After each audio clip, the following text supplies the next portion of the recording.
Hello আসসালামু আলাইকুম, কেমন আছেন সবাই? আশা করি অনেক অনেক ভালো আছেন। তো আমি জিআরপি নতুন আইটির ভিডিও নিয়ে চলে আসলাম। তো আজকের ভিডিওটা কী নিয়ে হতে হচ্ছে থাম্বনেল দেখে বুঝতে পারছেন। তো আজকের ভিডিওটার জন্য চলে আসলাম চুলায় একটা প্যান বসিয়ে দিয়ে পরিমাণ মতো তেল নিয়ে নিলাম। তো আজকে আমি এখানে 1 কেজি থেকে একটু কম 900 গ্রাম পরিমাণ মাংস ফ্রাই করব, কারণ আমি একা মানুষ, তো তার জন্য অল্প করেই। যদি ফ্যামিলি থাকতো তাহলে হয়তো একটু বেশি করে হতো। তো যারা প্রবাসে আছেন আমার মতো, তো তারা সবাই অল্প অল্প করে রান্না করে একবেলা বা দুবেলা বা তিনবেলা খাবার চেষ্টা করেন। তো আমিও সেরকমই। তো চুলায় বসিয়ে প্যান বসিয়ে পেঁয়াজগুলোকে দিয়ে দিলাম। পেঁয়াজ কুচিগুলো এখানে 3টা পেঁয়াজ কুচি নিয়েছি আমি, মিডিয়াম সাইজে। তারপরে পেঁয়াজ কালারটা ব্রাউন কালার আসা পর্যন্ত সুন্দরভাবে তেলের মধ্যে ফ্রাই করে নেব, নেড়ে নেড়ে। যখন মোটামুটি ব্রাউন কালার চলে আসে, তারপর তার সাথে 3টা শুকনো মরিচ অ্যাড করে দেব। তারপরে শুকনো মরিচগুলোর সাথে 3টা তেজপাতা অ্যাড করে দেব।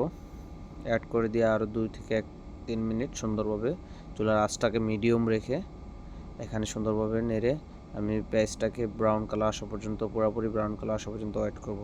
কারণ এখানে যদি আপনার চুলার হিটটা বেশি থাকে তাহলে পেঁয়াজটা পুড়ে যাবে। তো তারপরে আমি দিয়ে দিলাম 1 কাপ পরিমাণ আদা বাটা এবং রসুন বাটা দিয়ে সুন্দরভাবে নেড়ে আরও 2 থেকে 3 মিনিট নেড়ে দেব। নেড়ে আপনার রসুন বাটাটা এবং আদা বাটাটা পেঁয়াজের সাথে অ্যাড হওয়া পর্যন্ত সুন্দরভাবে ফ্রাই করে নেব। এখানে ভাই সবসময় অবশ্যই খেয়াল রাখবেন যে চুলার আঁচটা মিডিয়াম থাকে, হাই না থাকে। তো মোটামুটি মিক্স হয়ে আসছে আমার আদা বাটা এবং রসুন বাটাটা। তারপর দিয়ে দিচ্ছি এখানে আমি 2 টেবিল চামচ গরম মশলা, 1.5 টেবিল চামচ কাশ্মীরি যে লঙ্কা, যেটা কালারের জন্য ইউজ করা হয় ওইটা। তারপর দিয়ে দিচ্ছি আমি 1 টেবিল জিরা এবং 1 টেবিল চামচ ধনিয়া গুঁড়া। তারপর দিয়ে দিচ্ছি আমি 2 টেবিল চামচ লবণ এবং 1/2 টেবিল চামচ হলুদ গুঁড়া। তারপর দিয়ে দিচ্ছি আমি শুকনো মরিচ ব্লেন্ড করা 1.5 টেবিল চামচ। আমি ঝালটা একটু মিডিয়াম খাই, তার জন্য মিডিয়াম দিয়েছি, আপনার পরিমাণ মতো দিয়ে নেবেন। এদের দিয়ে সুন্দরভাবে মিক্স করে নিতে হবে। দেখেন আমি যে তেলটা দিয়েছিলাম, তেলটা পেঁয়াজটা খেয়ে নিয়েছে। তো চুলার আঁচটা আরও একটু কমিয়ে দিলে সবচেয়ে ভালো হয়। তো আমি এখানে চুলার আঁচটাকে আমি 30% রেখেছি, দিয়ে সুন্দরভাবে নেড়ে নেড়ে নেড়ে মিক্স করে দেবো। না হলে এখানে যে আমি আদাটা এবং রসুন বাটাটা পেস্ট ইউজ করেছি সেটা নিচে দিয়ে লেগে যাওয়ার সম্ভাবনা থাকবে। তো এটাকে আমি আরও 2 থেকে 3 মিনিট সুন্দরভাবে কষিয়ে নেব, যতক্ষণ না পর্যন্ত পেঁয়াজ থেকে তেলটা ছেড়ে দিচ্ছে। সুন্দরভাবে নেড়ে নেড়ে নেড়ে নেড়ে এটাকে মিক্স করে নিতে হবে, কারণ কি আপনার যদি না নাড়েন তাহলে নিচে দিয়ে লেগে যাওয়ার সম্ভাবনা থাকবে, কারণ এখানে আমি মশলাটাকে সবগুলো অ্যাড করে দিয়েছি। তো মোটামুটি দেখেন আমার তেলটা ছাড়তে শুরু করেছে পেঁয়াজ থেকে। আমি তার সাথে দিয়ে দিচ্ছি একটা টমেটো কুচি, যেটা আমি আগে কুচি কুচি করে রেখেছিলাম। কারণ টমেটো কুচি দিলে তরকারির কালারটা সুন্দর হবে এবং কি আপনার ঝোলটা খেতে খুবই ভালো লাগবে। ঝোলটা একটু গাঢ় হবে, তো খেতে খুবই সুস্বাদু লাগবে। টমেটো না দিলেও আপনি স্কিপ করলেও করতে পারেন, তারপর টমেটো দিলে ভালো হয়। আমি সবসময় টমেটো দিয়ে রান্না করার চেষ্টা করি, কারণ অনেক ভালো লাগে আমার থেকে। দেখেন টমেটোটা আমার মোটামুটি মিক্স হয়ে আসছে।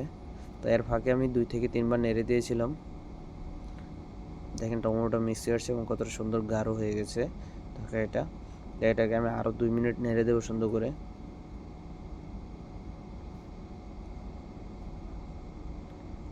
ঢাকনা দেওয়ার পরও আপনার নেড়ে নেড়ে ফাঁকে ফাঁকে নেড়ে দিতে হবে, কারণ দেখেন মোটামুটি আমার যে পেঁয়াজ থেকে যে তেলটা ছিল এটা ছেড়ে দিয়েছে।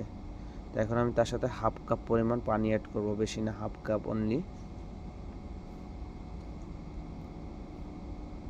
তারপরে দিয়ে সুন্দরভাবে নেড়ে দেবো। দেখেন আমার যে পেঁয়াজের যে তেলটা ছিল সেটা কিন্তু ছেড়ে দিয়েছে। আমি পানি এখানে বেশি অ্যাড করিনি, অনলি 1/2 কাপ পরিমাণ অ্যাড করেছি। দেখেন ভুনাটা কতটা সুন্দর হয়েছে, কষানোটা।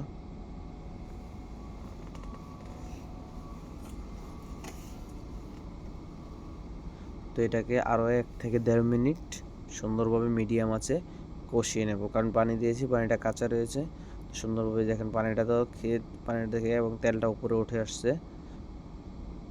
তো এখন আমি যে মাংসটা নিয়েছিলাম, গরুর মাংসটা 900 গ্রাম, 1 কেজির আশপাশই হবে। তো সেটাকে অ্যাড করে দিচ্ছি। সেটা আমি ধুয়ে সুন্দরভাবে পরিষ্কার করে সাইজ মতো কেটে রেখে দিয়েছিলাম।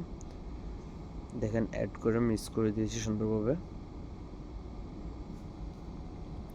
এখন এটাকে 2 মিনিট বা 3 মিনিটের জন্য চুলার আঁচটাকে হালকা একটু বাড়িয়ে 70% করে আমি এটাকে ঢেকে দিয়েছি, যেন এটা পানিটা ছেড়ে দেয়। মাংসতে যে পানিটা ছিল এটা যেন ছেড়ে দেন। আস্তে আস্তে ছাড়তে শুরু করেছে, দেখতেছেন।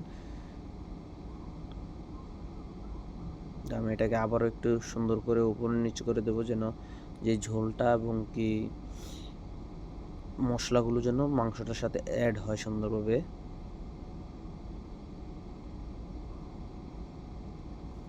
অনেকে ভাবতে পারেন ভাই এলাচ জিরা এগুলো কেন দেন নাই, তো এগুলো আমি যেই মশলাটা ইউজ করেছিলাম আপনার ধনিয়া গুঁড়া এবং কি জিরা গুঁড়া, ওইটার সাথে এটা আমি ব্লেন্ড করা ছিল আমার। আমি এইভাবে খেতে ভালোবাসি, তো কারণে এইভাবে দিয়েছি। কারণ হচ্ছে অন্যভাবে দিলে আপনার যদি আস্তে আস্তে কামড় পড়লে খারাপ লাগে, তার জন্য আমি এটাকে সুন্দরভাবে টেলে ব্লেন্ড করে জিরার সাথে মিক্স করে নিয়েছি পরিমাণ মতো। তারপরে এখানে আমি মোটামুটি আমার কষানো শেষ হয়ে গেছে, পানিটা ছেড়ে দিয়েছিল মাংসটা। তো তারপর আমি 3 কাপ পরিমাণ, যেই কাপটা আপনারা প্রথমে দেখেছিলেন, এই 3 কাপ পরিমাণ পানি গরম করে রেখেছিলাম। এখানে গরম পানিটা ইউজ করলে সবচেয়ে ভালো হয়। তারপর ঠান্ডা পানি ইউজ করতে পারেন, সেটা আপনাদের ব্যক্তিগত ব্যাপার। তারপর গরম পানিটা ইউজ করলে আমি বলবো ভালো হয়। তো আমি এটা গরম করে রেখেছিলাম, গরম 3 কাপ পরিমাণ। তো এটা গরম পানিটা অ্যাড করে দিয়েছি মাংসের সাথে। কখন অ্যাড করেছি আপনারা দেখিয়েছেন যে যখন মাংসটা 5 থেকে 4 মিনিট কষিয়ে নিয়েছি, 5 থেকে 7 মিনিট কষানোর পর যখন মাংস থেকে পানিটা ছেড়ে দিয়েছে, পানিটা যখন হালকা একটু ছাড়ার পরে যখন হালকা একটু শুকিয়ে আসছে, তখন আমি আবার যে গরম পানিটা ওইটা অ্যাড করেছিলাম। এখানে আমি 3 কাপ পরিমাণ, 1 কেজি মাংসের জন্য 3 কাপ পরিমাণ গরম পানি অ্যাড করেছি। অ্যাড করে দিয়ে চুলার আঁচটাকে মিডিয়াম রেখেছি, হাই করিনি, কারণ মাংসটা আস্তে আস্তে সিদ্ধ হবে। মাংস সিদ্ধ না হলে ভালো লাগবে না। তো আস্তে আস্তে সিদ্ধ হচ্ছে।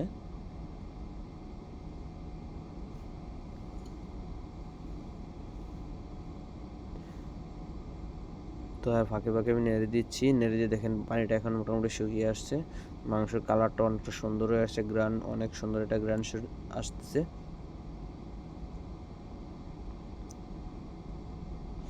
এই হাড়টা আমি দোকান থেকে চেয়ে নিয়েছি নিজেই। তো বলছিলাম যে ভাই হাড়টা আমাকে দেন। দোকান থেকে মাংস আনছিলাম 2 কেজি, তার সাথে হাড়টা বলছে।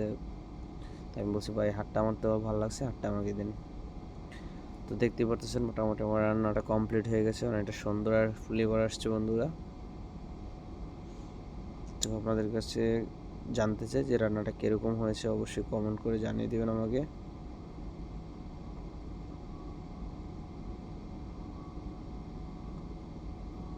তো আমার রান্নাটা মোটামুটি কমপ্লিট হয়ে আসে। এখন আমি যে কোনো মুহূর্তে চুলা থেকে নামিয়ে নিতে পারি। যেখানে চুলার পানিটা কিন্তু যেই পানিটা পরিমাণ 3 কাপ পানি করে দিয়েছিলাম, সেটা এখন নাই। এটা এখন একদম কষানো মাংসের মতো হয়ে গেছে। তো আপনারা দেখতেছেন যে মাংসটা কীরকম হয়েছে। আশা করি অবশ্যই অনেক ভালো হয়েছে, খেতে খুব ভালো হবে। তো যারা যারা আমার মতো প্রবাসে আছেন তারা অবশ্যই এভাবে ট্রাই করুন একবার হলো। তো আজকে এ পর্যন্তই। আল্লাহ।